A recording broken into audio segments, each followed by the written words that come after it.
Welcome to the Baseface Network.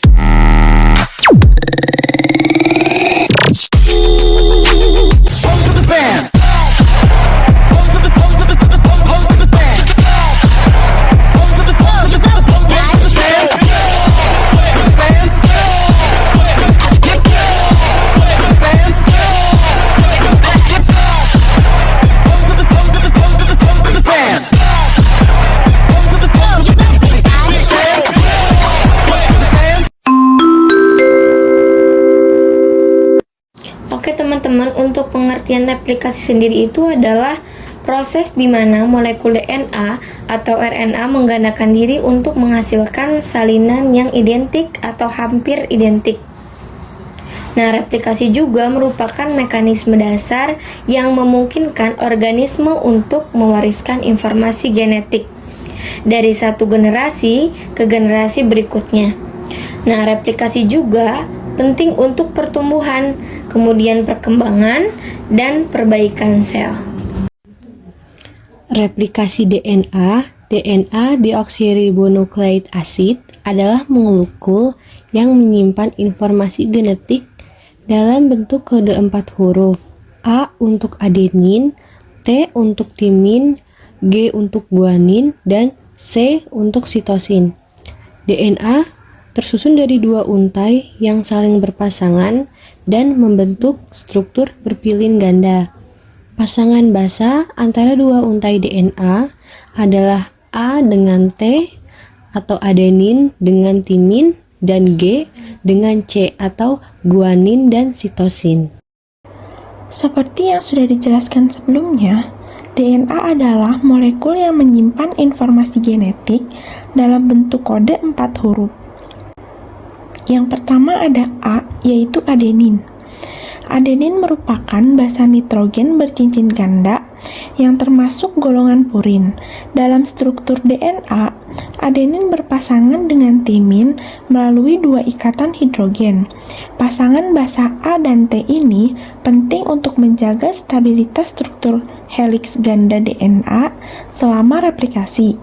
Adenin juga berperan penting dalam proses transkripsi, yaitu proses penyalinan DNA menjadi RNA messenger atau mRNA yang nantinya digunakan untuk sintesis protein. Yang kedua ada T, yaitu timin. Timin adalah basa nitrogen bercincin tunggal yang termasuk golongan pirimidin. Timin hanya ditemukan di dalam DNA dan tidak ada di dalam RNA. Timin selalu berpasangan dengan adenin dalam struktur DNA melalui dua ikatan hidrogen. Pasangan basa A dan T ini sangat penting untuk akurasi replikasi DNA karena memastikan basa nitrogen mana yang tepat ditambahkan pada untaian DNA yang baru disintesis. Yang ketiga ialah guanin, yaitu guanin merupakan basa nitrogen bercincin ganda yang termasuk golongan purin. Dalam struktur DNA, guanin berpasangan dengan sitosin melalui 3 ikatan hidrogen. Pasangan basa G sampai C ini penting untuk menjaga stabilitas struktur heliks ganda DNA. Guanin juga berperan penting dalam beberapa proses seluler lainnya, seperti metabolisme energi dan regulasi ekspresi gen.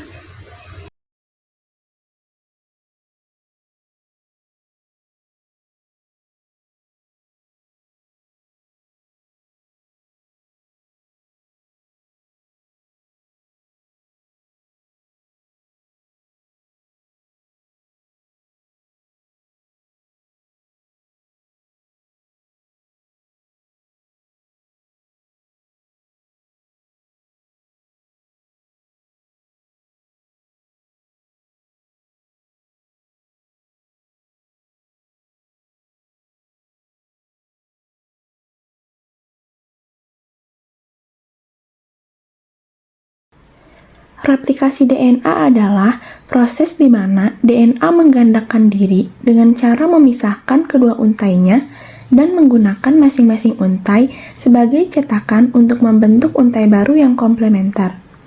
Replikasi DNA terjadi sebelum pembelahan sel, sehingga setiap sel anak mendapatkan salinan lengkap DNA dari sel induk. Replikasi DNA melibatkan beberapa enzim dan protein yang bekerja secara koordinasi. Beberapa enzim dan protein yang terlibat dalam replikasi DNA diantaranya, yang pertama ialah helikase. Enzim yang membuka heliks DNA dengan memutus ikatan hidrogen antara pasangan basa sehingga membentuk garpu replikasi. Yang kedua ialah perimerase, yaitu enzim yang menambahkan fragmen RNA pendek atau primer pada ujung 3 untai cetakan DNA sehingga memberikan titik awal bagi sintesis untai baru.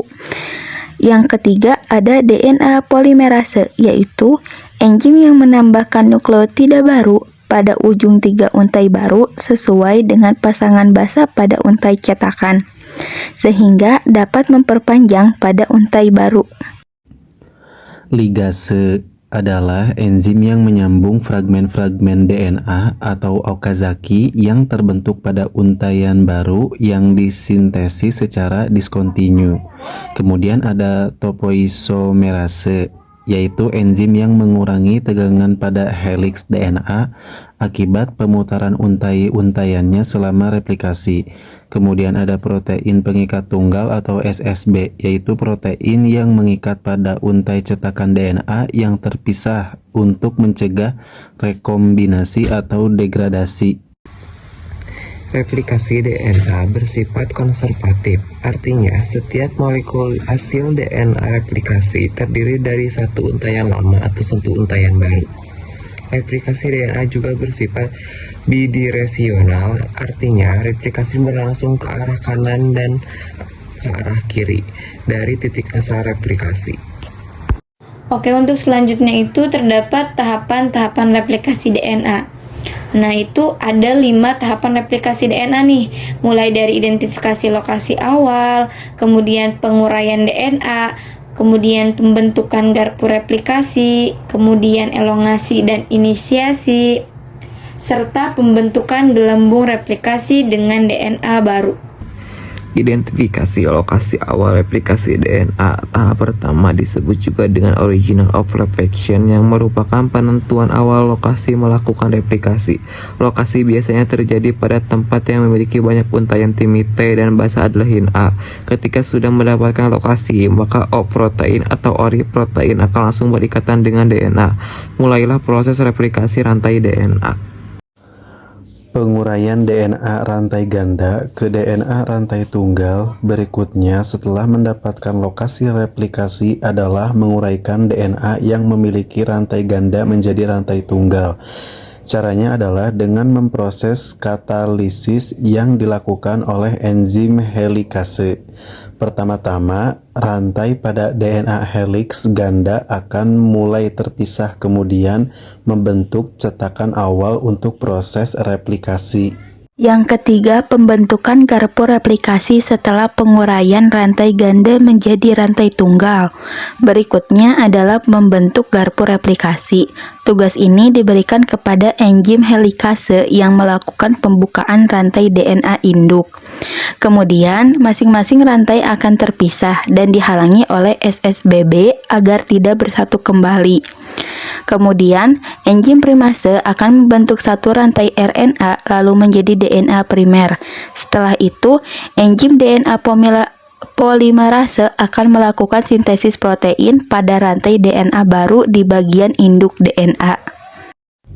Engolasi dan inisiasi tahap keempat adalah inisiasi yang dimulai dengan sintesis RNA yang berlanjut pada proses perpanjangan atau engolasi DNA baru lewat enzim DNA polimerase. Kemudian menyatukan fragmen Okazaki oleh enzim ligase.